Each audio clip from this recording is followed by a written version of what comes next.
Autour de nous, il existe des personnes qui ont comme quotidien des douleurs tellement insurmontables qu'elles peuvent les paralyser pendant plusieurs jours. Flavie fait justement partie de ces personnes. Mais Flavie, un jour, a eu un espoir de guérison grâce à la naissance d'un enfant.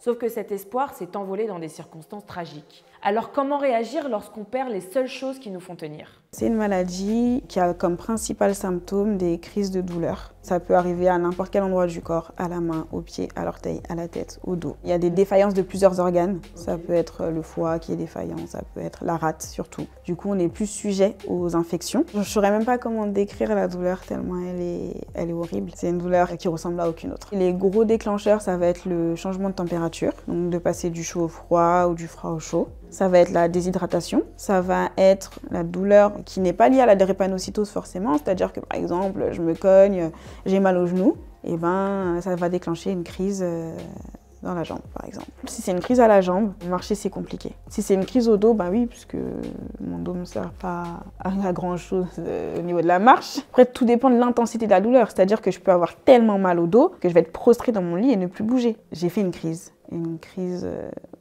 grave. Je me rappelle avoir eu mal à la poitrine, avoir eu du mal à respirer, être allée à l'hôpital, être montée dans un camion de pompiers et m'être réveillée dans un caisson stérile avec une sonde dans la bouche. Ce qui s'est passé, c'est que j'ai fait une complication très grave de la drépanocytose, c'est le syndrome thoracique aigu. Mes poumons ne fonctionnent plus, quoi. C'est-à-dire que j'ai du mal à respirer, tout ne fonctionne plus, ce qui peut provoquer un arrêt respiratoire et forcément un arrêt respiratoire, ça provoque un arrêt cardiaque. Et c'est ce qui s'est passé.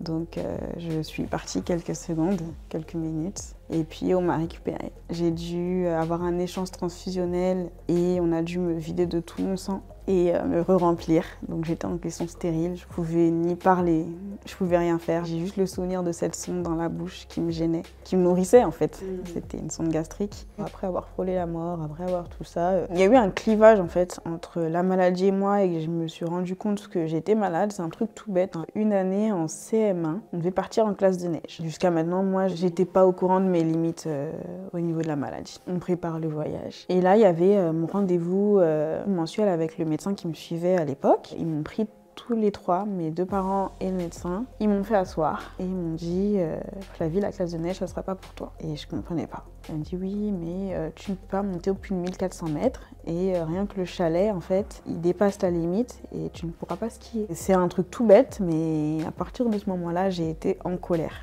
contre la maladie. Ta maladie, là, elle t'empêche de faire ça comme les autres. Et là, ça a été ah non, mais non, ma vie ne se passera pas comme ça. Plus le temps passait, plus je m'imposais plus de limites. C'est-à-dire que j'avais pas le droit de faire du sport, mais si à l'école on me disait de courir, j'allais courir. La piscine, qu'elle soit chauffée à 27 degrés ou pas, j'y allais. Et j'avais personnifié la maladie et je voulais montrer que mais non, gars, c'est pas toi qui décide, c'est moi. J'avais pas conscience qu'une crise pouvait aller vraiment loin et que je pouvais en mourir. J'avais tellement géré les crises toute seule depuis l'âge de 5 ans que pour moi, c'est moi qui maîtrisais les crises en fait. Au collège, j'ai eu une de mes crises, la deuxième crise que je dirais la plus grave. Dans le sens où j'ai été paralysée des deux jambes. J'ai fait une crise juste avant Noël, c'était chez mes parents. Et on devait aller la passer chez ma tante qui habitait en région parisienne aussi. Et impossible de marcher. Impossible, de jambes paralysées. Mes parents m'ont traité comme ils me traitaient d'habitude. Et d'habitude, ça allait en fait. Même pour moi, à ce moment-là, je me suis pas inquiétée. Mais c'est vrai que j'avais mal en fait. J'avais très mal et j'étais vraiment paralysée. Et du coup, je pense qu'ils n'ont pas réalisé tout de suite que j'étais paralysée, donc on continuait de vivre. Ma mère est obligée de me laver, me porter dans les toilettes. Tellement que la deuxième nuit où ça a commencé, ils me portaient plus dans les toilettes, tout le monde sortait et je faisais pipi dans le salon. On me lavait dans le salon et ça devenait une normalité. Et quand j'ai raconté ça aux médecins, ils ont dit mais il fallait venir. C'est très grave là, ça aurait pu très mal finir. Et ma mère a dit mais moi je pensais que c'était une des crises d'habitude. J'avais pas compris que c'était une crise qui avait été grave. Donc le médecin a compris parce que vu qu'on gérait tout à la maison d'habitude, je pouvais rester chez moi très longtemps en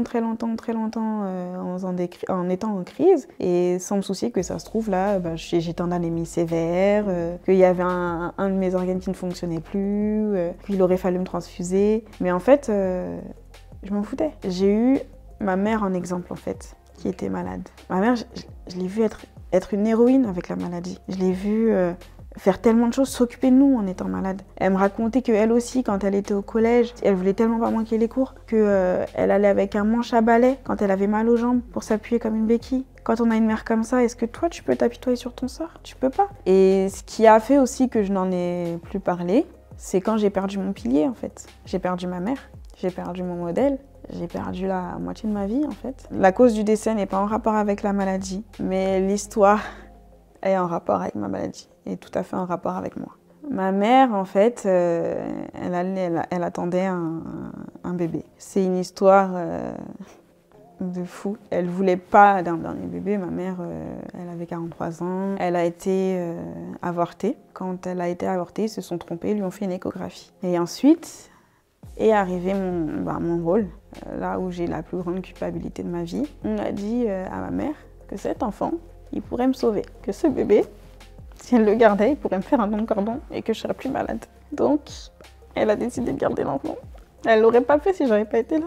Ça a été une grossesse parfaite, pour une fois d'ailleurs. Une grossesse tellement parfaite. C'est devenu un bébé espoir, un bébé médicament. Il faut que le bébé et la personne soient compatibles. Du coup, on prend ce qu'on appelle des cellules souches. C'est seulement les fœtus qui ont fait. Donc quand il naît, on prend les cellules du cordon et on essaye de régénérer mon sang avec ces cellules-là pour qu'il y ait un sang non malade. On la dépose le dimanche soir pour qu'elle soit déclenchée, pour qu'elle accouche. Et le mardi, j'ai appris par mon père qu'elle était morte, qu'elle avait fait un arrêt cardiaque. On soupçonne une embolie amniotique. Et en fait, l'embolie amniotique, c'est une complication très rare de l'accouchement, mais sur laquelle tu as 1% de chance de survie. C'est quelque chose qui peut arriver. Quand ça arrive, on ne sait pas pourquoi. Maintenant, la prise en charge, si derrière, elle n'est pas adéquate, ben on perd les deux.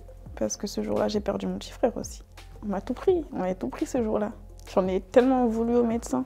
Au début, sans savoir pourquoi, parce que je ne connaissais pas les causes de la mort. Je ne connaissais pas ce qui s'était passé. Je l'ai su après en lisant le dossier. Mais j'en ai beaucoup voulu au médecin. Je m'en suis beaucoup voulu à moi-même en me disant que si j'avais pas cette fichue maladie, si j'étais pas née, si je n'avais pas existé, tout ça ne serait pas arrivé. Et je m'en suis beaucoup voulu parce que le jour même, c'était Mardi Gras. C'était mon premier Mardi Gras au lycée. Je lui avais volé du maquillage. J'étais toute contente. Et mon père m'a demandé le matin même s'il voulait que j'aille la voir à l'hôpital. J'ai refusé parce que c'était Mardi Gras au lycée. Et je me dis que si on serait allé, on l'aurait peut-être vu une dernière fois. On l'aurait peut-être sauvé. Mais je voulais faire ce fichu Mardi Gras. Donc il y a eu toute cette culpabilité qui a été sur moi et qui est encore sur moi en fait, tous les jours. Je me dis que les choses auraient été bien différentes si j'avais pas été dans cette vie en fait. J'ai touché le fond après. J'ai touché le fond parce que j'étais malade. La seule personne qui était malade, qui me comprenait, elle n'était plus là. Avec mon père et mes frères, on essayait de se souder, de tant bien que mal réussir à serrer les coudes. Je suis devenue la maman entre guillemets de la maison, donc il fallait que je m'occupe de mes petits frères. Parce que mon père, il fallait qu'il travaille en fait. Clairement, je vivais pour eux. C'était devenu ma priorité. Je voulais être médecin. Ma mère avait connu cette ambition de moi quand elle est vivante, c'était le médecin, elle m'a toujours poussée à faire quelque chose de grand en fait, malgré la maladie. Parce qu'il faut savoir que la maladie, en dehors de m'empêcher de faire du ski, elle peut être très handicapante en fonction du métier que je choisis, puisque je peux pas faire d'efforts physiques prolongés, je peux pas rester debout longtemps, voilà, je peux pas porter de charges lourdes. Au fur et à mesure, il y a plein de choses qui se limitent. Mais à côté de ça, je présente le concours de sage-femme. Parce que mon père a le dossier médical de ma mère et qu'elle est morte quand elle allait accoucher et qu'au fond de moi, en fait, je voulais savoir ce qui s'était passé. Je voulais pouvoir comprendre. Je voulais lire le dossier de ma mère. Et donc, j'ai raté une deuxième fois le concours de médecine et j'ai eu celui de sage-femme. Même si j'étais contente d'avoir un métier, d'apprendre un métier du médical, tout ça, je ne m'étais pas remise de ne pas avoir eu médecine et je me laissais vivre, tout simplement. Et à ce moment-là, c'est là quand je disais que j'avais pas encore touché le fond, et là je l'avais touché. Parce que j'avais raté médecine en fait. J'avais raté tout ce pourquoi je travaillais depuis tout ce temps. Je pense que c'est à ce moment-là que j'ai sombré dans une grande dépression, où je me suis enfermée pendant une semaine sans manger. Je sortais pas. Mon père, tous les jours, je disais que je voulais mourir. Le pauvre, il en a vécu des choses avec moi. Après, la drépano me laissait plus tranquille. J'ai enchaîné les hospitalisations. Il n'y a pas une année où j'ai pas été hospitalisée. Je faisais des crises. J'allais pas bien, en fait.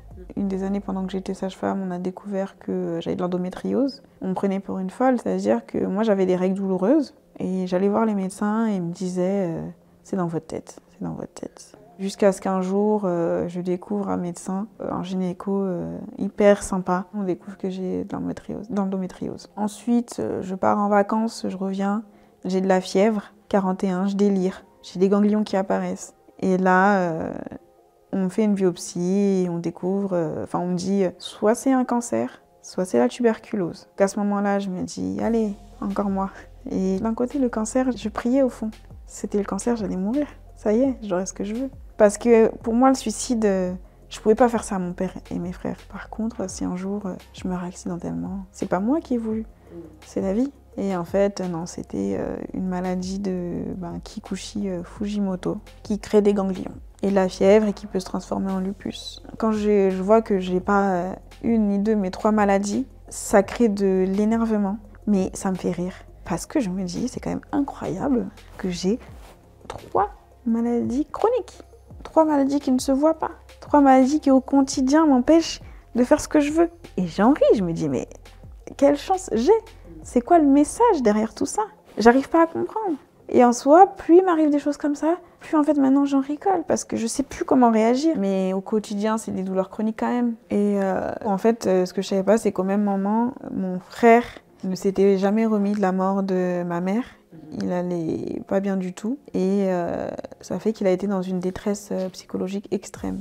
Et à ce moment-là, je me suis dit mais je suis pas la seule en fait. Et en fait, je me suis rendu compte que ce qu'ils vivaient aussi était hyper dur parce que non seulement leur mère est partie, sa femme est partie, mon père, mais ils ont moi comme fardeau. Je sais qu'ils ne le vivent pas comme un fardeau, mais derrière, ils doivent voir mes allers-retours à l'hôpital. La dernière fois que quelqu'un est parti à l'hôpital, dans ma famille, n'est jamais revenu. Et quand ils me voyaient à l'hôpital, eux, qu'est-ce qu'ils devaient ressentir? Ce stress de dire que je ne reviendrai pas. Quand ils me voyaient souffrir, quand ils apprennent que j'ai une autre maladie. Et en fait, tout ça, ça m'est remonté à la figure. Et je me suis dit, je ne dois pas me centrer sur moi. Je dois aller mieux pour eux. Et je dois les aider aussi à aller mieux.